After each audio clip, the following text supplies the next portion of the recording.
Bismillahirrahmanirrahim. Nu diceluk dina sepanjang zaman 5. Hiji al-mufradul alam, Allah belah dina Kangjeng Rasulullah sallallahu alaihi wasallam. Teu asing deui eta pasti. Nomor kedua an-nakiratul maqsudah, minta perlindungan pertolongan gegeroan keur loba kabutuh. Nomor kedua nu dijadikeun wasilah jang nyampekeun ka Allah adalah nakirah maqsudah. Nakirah maksudah teh sirul wilayah, rahasia kewalian.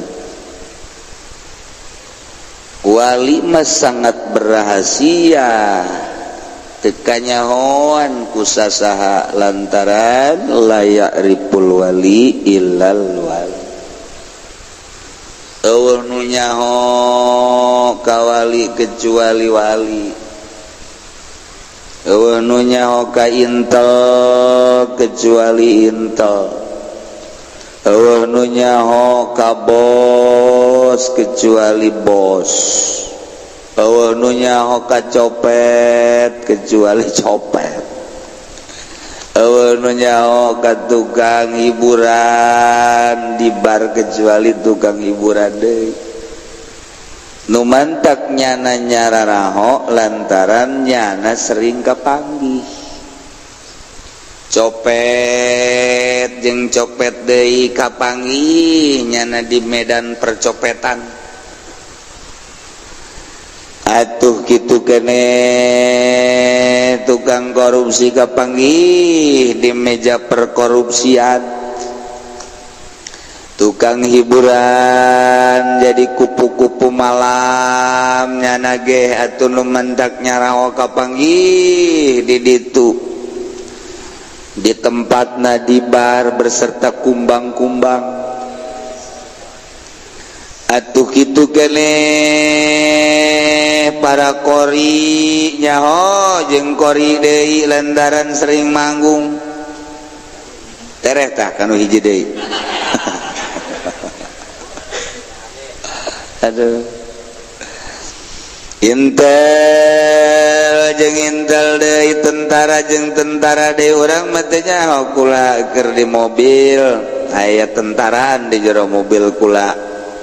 Al dibejakeun lah jawarau ka tentara.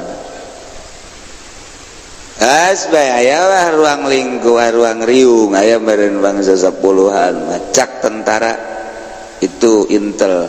Mana itu kok tahu? Saya kan tentara cekin. Jadi intel tentara itu. Oh kayak gitu iya. Nyaho nya. Urang mah teu nyaho nya nama nyaho. Lantaran jeung bangsana deui. Wali jeung wali deui. Nu sok ka pendopo jeung ka pendopo deui nyaho. Atuh sareuri jada ge si eta jauh ka itu ku jada ge saya itu. Osok malam SMS-an pan siapa dulu. Atuh. Nyaho. Tuh kan wali jeung wali deui nyaho. Sebab boloba aya perkumpulan halqah, aya perkumpulan wali-wali Allah, tergantung level skupna sesuai jeung tahapan-tahapanana. Rijalul ghaib, nuqaba, nujaba, urafa, asaib, terus mukhtar, imamani, terus kutub. Kaieulah para aulia Allah teh berrahasia eueuh nu nyaho. Secara zahirna mah kadang-kadang nyana jadi tukang sol, kadang-kadang tukang kuntung. Secara lahir nama cumplang campling, gorenganan eta teh waliun min auliaillah. moal katoba lamun bebeja batal kawaliana mentek sirrul wilayah.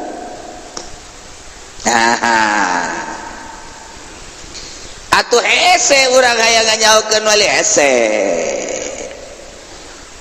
paling tidak baik atuh urang jang mun tayang ka jelema nu kurang dek dipun tayangan teh kos kumaha ieu bae lah jelema anu konsisten dina syariat Islam sakitu bae geus anu istiqomah salatna istiqomah puasa Ramadan istiqomah zakat istiqomah haji istiqomah hate urang ge teu dibobodo ieu jeung teu bisa dibobodo lantaran hate urang ge boga irung roh urang teh boga ceuli kajen teuing dibagus-bagus ge engke bakal katembong dasar bungkusan tai maka ambe bau bae kajen teuing dirapi-rapi kunyana dibubuy ambeuna beda bakal kanyahoan ku sasaha ge oh ieu mah pais dage nyaho irung urang ambe oh ieu mah tembang nyahoan oh ieu mah kitu pais dog nyahoan emang dog sok pais sok bae heula nani malah sok bae heula pais taon bae kanyahoan ternyata anu bau-bau kanyahoan bae kanyahoan dibaguskeun tetep ujung-ujungna kanyahoan bae pakaian jubah pakaian udeng-udeng pakaian sorban lagi ngambai ka handap pohara jasa ngomong diatur sapoe dua poe seminggu 2 minggu urang can bisa ketebak nya apa lain ieu kiai nya apa lain kiai setahun ka 2 tahun oh ieu mah kuyai kanyahoan kuyai Gus Dur kadang-kadang teu make kopiah kadang-kadang make bajuna asal-asalan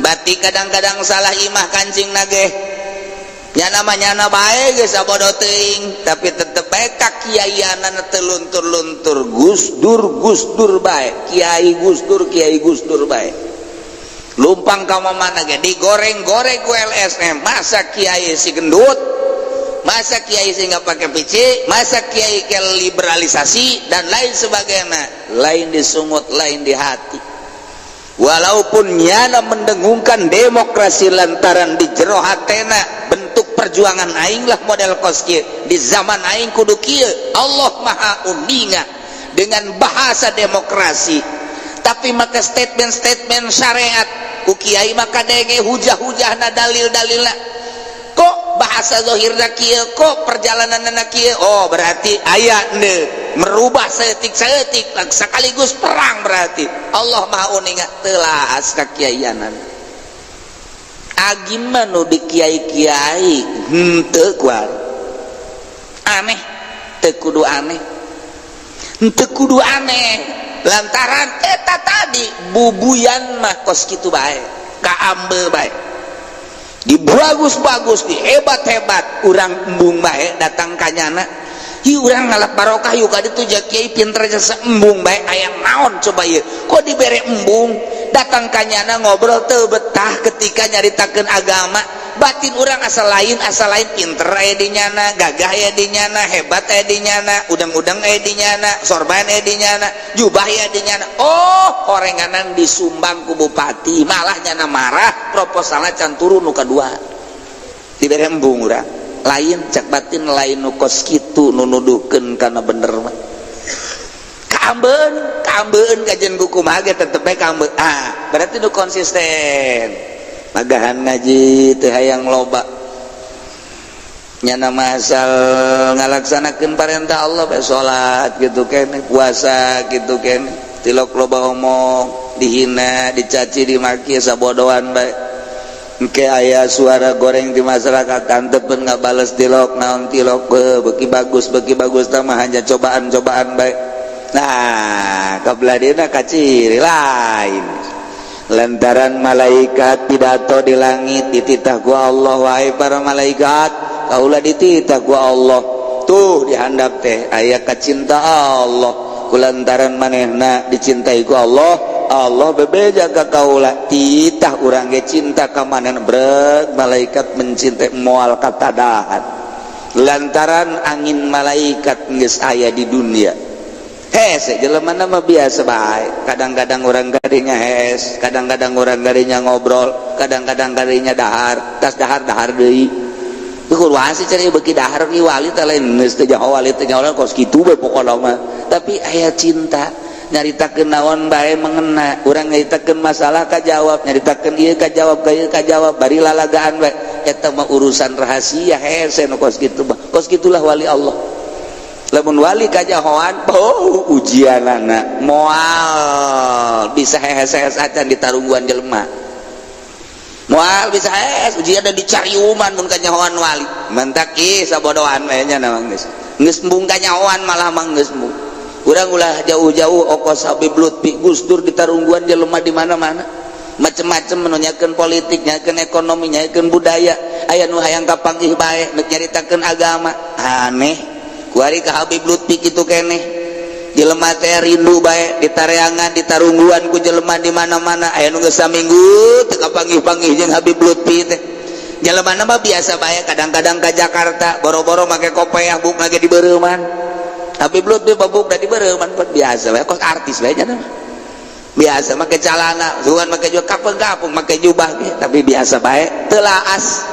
Iyalah wali Allah mah areskeun carita wali Allah. Kurang cerita contoh kos karar itu padahal wallahu alam nyawali lain ngan kos kitu betulan dan kurang di wali-wali mah sorbana gede segala ge urang embung sasalaman ge kanyana siapa teu sasalaman lah eta kiai kajeun lah ye siapa tuh kiai teh jauh nu teu sasalaman henteu lah moal ih pan kudu sarua jeung kadal aing ka kadal ngarewas henteu ka kadal nyana aya sakitu nyana sakitu paling guru bahasa dong seorang kadal sial nah itu ke kiai kadal kos gitu kiai nu mana itu ayah pokoknya di dia lah itu kiai kadal tak kos gitu tah hese nah ieu cerita nakirah maksudna sirrul wilayah ke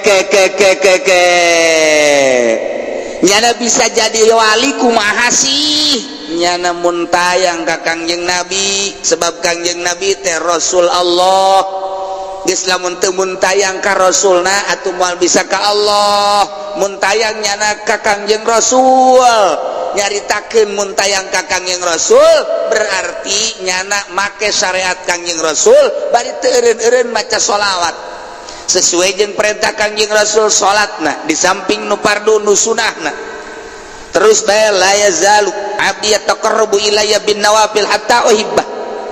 Teu eureun-eureun hamba kaula terus-terusan dedeketan dumadeus ka kaula bin nawafil dengan sunnah-sunnah hingga kaula mencintainya. Wa idza qultu ahbabtu di mana kula geus mencintainya atuh geus kuntu ainahu wa lisanahu wa basar dan lain sebagainya aing nu jadi matana ceulina nu jadi leungeun dan lain aing diraksa kabeh lantaran nyana terus-terusan taqarrub ka aing geus lain make fardu deui make sunnah buah bacaanna teu eureun-eureun per detik per menit teh ka aing baca Gusti Allah muntayang nana ka Allah melalui lawang Kangjeng Rasul terus-terusan mencintai Kangjeng Rasul sesuai jeung aturanana ingkul ingkuntum tuhibbunallaha fattabi'uni yuhibbukumullah cintakeun heula-heula ka Kangjeng Rasul jelema nu langsung zikir-zikir bae hayang jadi wali tanpa melalui sholawat ke Kangjeng Rasul batal kajen hukum lagi sebab nu nyekelan lawangna ka Allah Kangjeng Rasul ketika urang sesuai jeung aturanana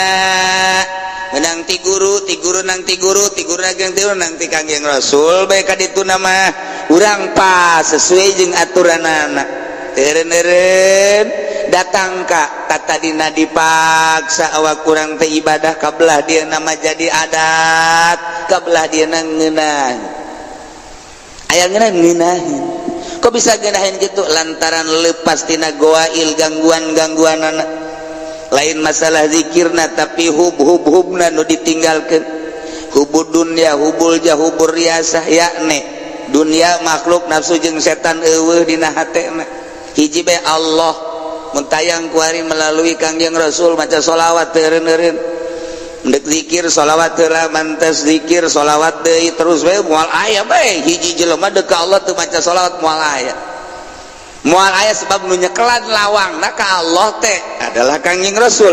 Ketika orang terus bae maca sholawat ditambahan ku zikir jeung sesuai jeung aturan-aturan anak engke Kangjeng Rasul ngalayat ka urang melalui mimpi lah, melalui rarasaan lah, asaya bae Kangjeng Rasul teh kuari seakan-akan ngomong Kangjeng Rasul teh, wahai pulan unggal poe maneh teh nyebut-nyebut ngaran kaula ngalaksanakeun aturan-aturan kaula teh anu aya di lawang Allah nitah ngenal-ngenalkeun ka Allah. Ketika geus kenal ka kaula maneh teh geus luar biasa beurang jeung peuting maca sholawat zikir ngalaksanakeun syariat-syariat yap ka dieu ceuk Kangjeng Rasul isin ceuk urang isa hayu ka dieu geus dibukakeun lawangna bencara lawang mah hayu dikamanakeun Kangjeng ieu dikenalkeun ka Gusti Allah tah kuari mah tah ieu lawangna tah ieu Allah mun cara bahasa sompral mah ieu mah heulana tanya aduh nuhun atuh Kangjeng abdi dikenalkeun sug ayeuna mah ayeuna mah geus kenal nyangakeun sadaya-dayanya tah Gusti Allah geus ayeuna mah geus kenal ku kaula dikenalkeun tah Allah kumaha ka Kangjeng Rasul Muhammad hamba anu tadi dibawa ka dieu teh lantaran anjeun geus teu ngumalandang di alam dunya jadikeun khalifah, jadikeun safir, jadikeun duta jang berhubungan antara makhluk-makhluk jeung kaula. Keur aya anjeun mapan anjeun, keur aya sahabat mapan para sahabat, keur aya para tabiin nu sararuci mapan tabiin, kuari mapan zamana geus zaman kiwari aya tah hamba anjeun hamba kaula anu ku anjeun dibawa ka dieu dikenalkeun. Nah jadikeunlah safiron, jadikeunlah duta jang berhubungan masyarakat jeung kaula melalui nyana. Nah iyalah al-munada fil azman wal ma'arif as-syada'id wal maqasid khamsatun. Nomor kahiji Kangjeng Rasul geus teu aya kuari Kangjeng Rasul ngadamel khalifah, ngadamel sapir, yakni kedutaan yang masyarakat datang teu bisa langsung ke Allah, langsung datang ke kedutaan. Bebejalah di kedutaan engke dutana lu langsung ke Gusti Allah. Iyalah jelema wali ngaranna. Mantak berahasia, rahasia gitu bae terus.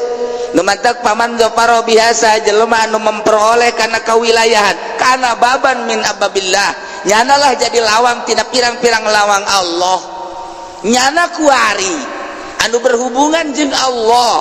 Makana yubza'u ilaihi bisyada'id ayughathu. Ditulungan melalui nyana dina berbagai kesulitan-kesulitan. Waalaikumsalam. Anak kula yang jadi polisi pangdoakeun. Puh, geus ka ditu. Dek jadi dek henteu sabodo asal puh bae beres.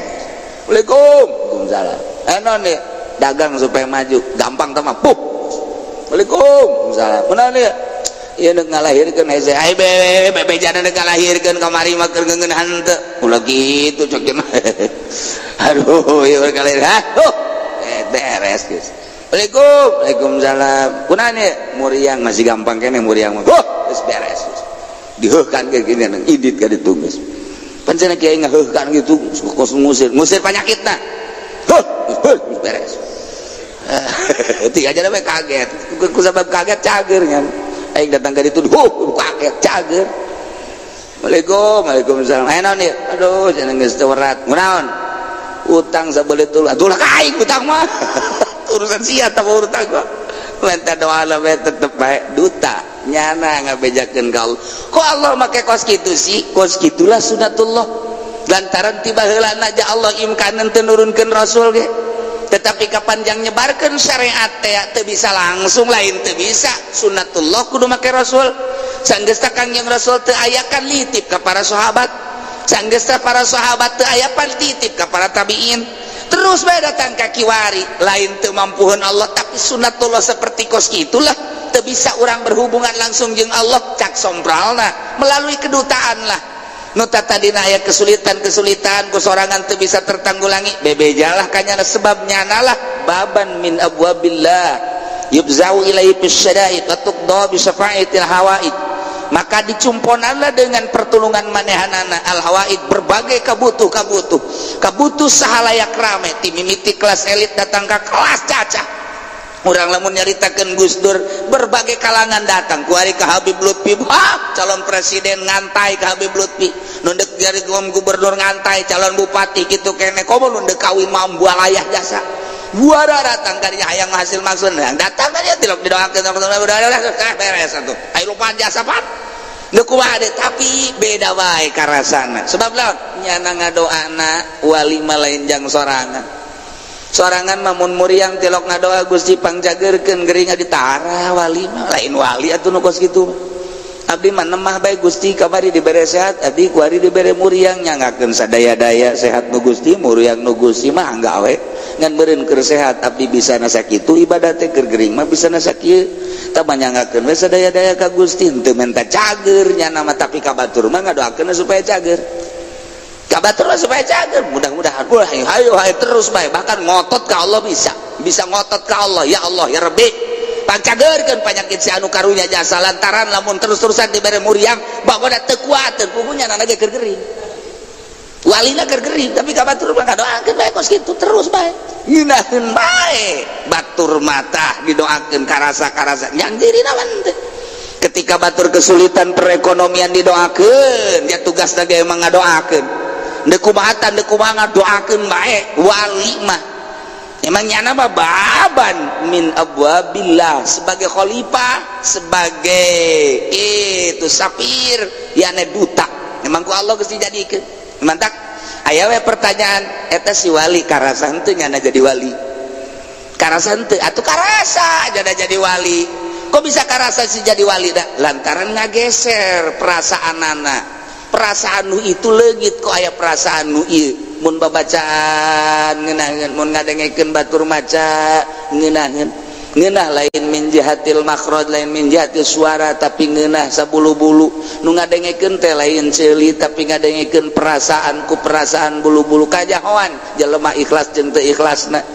Mun babacaan kajahoan ngan teu meunang nyaritakeun doang, kageser ngageser sebab manehanana ninggalkeun kitu adat disebut kharikun lil adat. Nu tatadina peuting nyana sare bae ku hari mah henteu, nu tatadina tilok zikir bae ku hari zikir, anu tatadina eta karana kharikul adat garana geus dirobah adat, asuplah ka alam nu eta. Ketika Allah mere mukakeun hijab karasa sebab naon? Sebab babaturanana ge jeung bangsa nu kararitu deui. Lamun nyana zarah bae ka kuburan haju bae aya nu ngareos ngade ieu momonon aya keur ngareos aya lah bisa ngobrol aja jeung ahli kubur, bisa ngobrol biasa bae gitu. Oh hayang kopi, oh yang jadi baekeun waduh banyak sohibul makmur hayang kopi ku bahas ieu tah geus lain deui geus eta ngobrol lagi geus lain cara ngobrol urang kieu langsung lain ti batin ke batin geus berbagai urusan hese nyaritakeun karasa ieu keur cerita karasa geus moal katahan ku jelema kajen ku kumaha ge menta perlindungan nu doa datang ka maling pamalingan menta doana ka nyana. Waalaikumsalam kula neuk mawa ieu cenah naon neuk bawa motor sakontainer ka Jawa Tengah, mudah-mudahan disalabetkeun bae. Oh mudah-mudahan dibere cai soreng maling sial nyawa-nyawa di berita bae bahwa kehilangan satu kontainer motor jaya itu menu minta cai ka aing teh ya salamet kumaha masalah penting salamet urusan dosa urusan nyana bae atuh si kieu kabagian wangke bae teh geus moga naon pas karari itu di atuh deuk kumaha waalaikumsalam jadi tanya canon geus ceurik bae wah naon dia ceurik ada apa mbak? Aduh ini saya hamil. Atuh hamil sih nangis kenapa? Nggak ada yang tanggung jawab caknya. Kalau kiai mau tanggung jawab sial caknya. Saya ya baik. Je macam-macam. Ambalaya jelema teh isin-isin ku hari mama-mama beteung geus salakian. Ini kenapa kok awalnya kok ini sama siapa mbak? Tadi aja saya suka sama suka, sekarang udah besar begini dia aja nggak pernah datang lagi. Terus gimana? Ya saya minta perlindungan sama Pak Kiai. Maksudnya perlindungan gimana? Ya kalau Kiai mau ngawin saya, tolol. Aduh, lamun datang ke Haji Pudol lihat tuh siapa aja namanya. Udah siap ditampung aja dah. Ada berapa Mbak semuanya atau teman-teman Mbak? Udah saya tampung dah sini. Aduh, ambalaya. Nu kos kari itu geus teu isin-isin nu ditinggalkeun ka bogohna. Nu dibawa anakna bae aya. Deuk kumaha coba macem-macem. Tetep bae wayah didoakeun mah didoakeun kafir dararatang kafir nu ieu lah nu itulah nu ieu lah nu itulah macem-macem asal urang sing hade ngadoakeunana bae urang kudunya lamun ka kafir ingat Kangjeng Nabi Allahumma hdi fa innahu la ta'lam Gusti pangnuduhkeun sebab nyana teu nyahoeun jalan bener cukup urang minta hidayah ka Gusti Allah ulah macem-macem da rahasia urang teh ngadoakeun geus kitu ieu ayo we nu geulis atuh rahasia sing daekeun ka abdi Gusti itu mah. Aduh, ieu wali kos ya awat sih itu. Bisa dicopot kawalianana itu. Mentek teh wali mah tirok ngadoajang sorangan bagus teu dipaelu mentek sorangan mah teu diurusan naon bae teu ngurusan teu boga rarasaan asa eueuh we sorangan teh nu diurusan batur-batur. Nah ialah faban zafaro biha kana baban min abwabillah yubza'u ilaihi bis syada'id wa tuqba bi syafa'atihi al hawaid li'annahu naibun anir rasul lantaran manehanana adalah pengganti dari Kangjeng Rasulullah sallallahu alaihi wasallam alladzi huwal hijabul a'zam anu rasul teh sebagai hijab anu gede mantak urang teh kudu melalui Kangjeng Rasul teh bisa tanpa Kangjeng Rasul ndek ka Allah aya hijab Kangjeng Rasul urang lamun teu melalui Kangjeng Rasul moal bisa zikir awalan ku sholawat minimal 3 lobana mah atuh paar mantak ndek asup thariqah tetep kudu loba sholawat teu bisa teu maca sholawat seminggu 4.444 geder deui 4.000 geder deui ayo bae sholawat bae heulana ieu teh dikenalkeun ka Kangjeng Nabi sebab Kangjeng Nabi ieu sebagai hijab mun urang deuk ka Allah ka hijab lah ku Kangjeng Nabi urang melalui Kangjeng Nabi heula Kangjeng Rasul heula engke ulah langsung ka Allah ku Kangjeng Rasul seakan-akan urang teh dicekel leungeun urang dibawa ka lawang diangsongkeun ka Allah iya tuh kan mantep mantek kuari asup tarekat tanpa ngenalkeun ka Kangjeng Rasul bloon ajen kumaha bal beres ieu lah tata cara nu mantak adab diheulakeun seakan-akan Kangjeng Rasul aya di hareup seakan-akan Kangjeng Rasul milu seakan-akan Kangjeng Rasul ngainstruksikeun seakan-akan ieu teh Kangjeng Rasul mantak kabayang-bayang Kangjeng Rasul teh kaimpi-impi impilah kapanggih jeung Kangjeng Rasul. Nah ieulah keur carita baban min abwabillah ngaranna nakira maksud. Nah nu mantak wari wali sirrul wilayah disebutna nakira maksudah kunaon ieu wa innama fassarna wallahu a'lam.